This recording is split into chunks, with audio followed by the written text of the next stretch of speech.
Hi, Nathan here again with another TrueTech troubleshooting tutorial.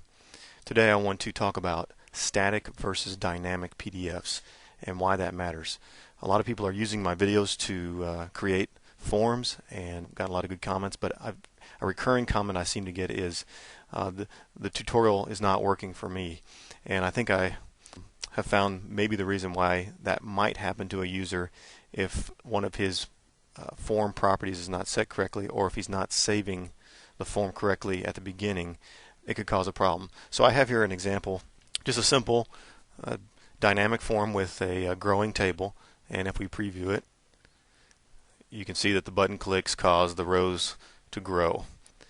It's just a simple dynamic growing table type thing that I've shown in other videos. If you want to know how to create something like this, you need to watch the expanding tables video in Adobe LiveCycle. Okay, but some people are watching that video and doing everything that I'd say in there and then still not getting the growing table effect. And so I wanted to point out a few things that you might need to look at to make sure you're doing correctly that I've neglected to mention in those videos. And first is, how are you saving the form, or what kind of PDF are you creating? If you do a file save as, right down here in the dialog box, you need to make sure that dynamic XML form is checked, or that's the type you're saving it as. If you save it as a static and then try to preview the form, the button doesn't work because since the form is not dynamic, it's not allowed to grow. It's rendered differently. It's rendered as it's not going to change. It's a static form. There's going to be no change to the layout when the form's in use.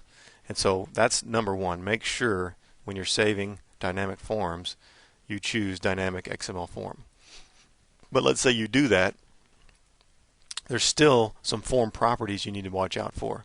Here in the defaults, it's good to have the render format XML. This won't cause the form to break, but it may cause problems later on for users. And I find that some people on initial installation of Adobe LiveCycle or Adobe Acrobat, this is set to static, and that means every time they start up a new form, it starts off as a static form and they have to constantly be saving it as a dynamic. So change that from the beginning, you won't have that problem. Another thing, if you go into File Properties and look at the preview, you want to preview as an interactive form, not as a one-sided or two-sided print form. If we do this and then try to preview the form, again, it won't even allow us to click the button.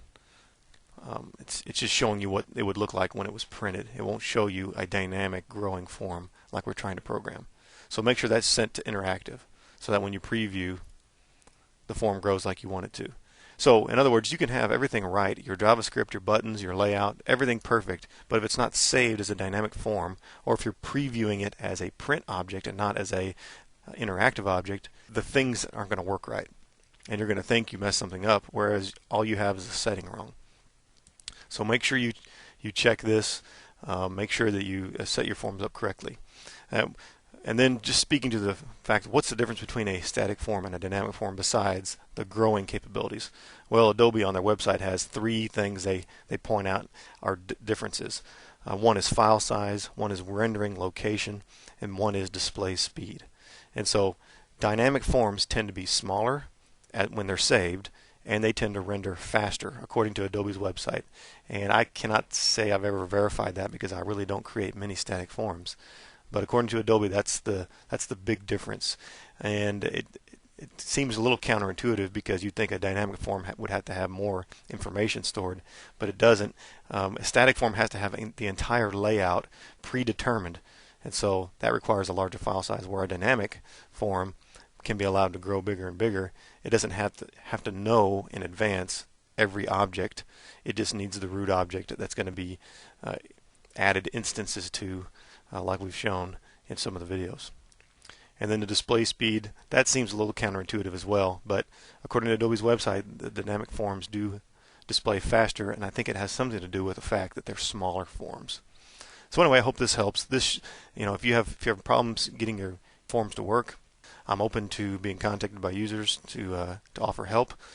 You can go to the blog to find out how to do that, truetechtroubleshooting.blogspot.com. And of course, remember to keep leaving comments, asking questions.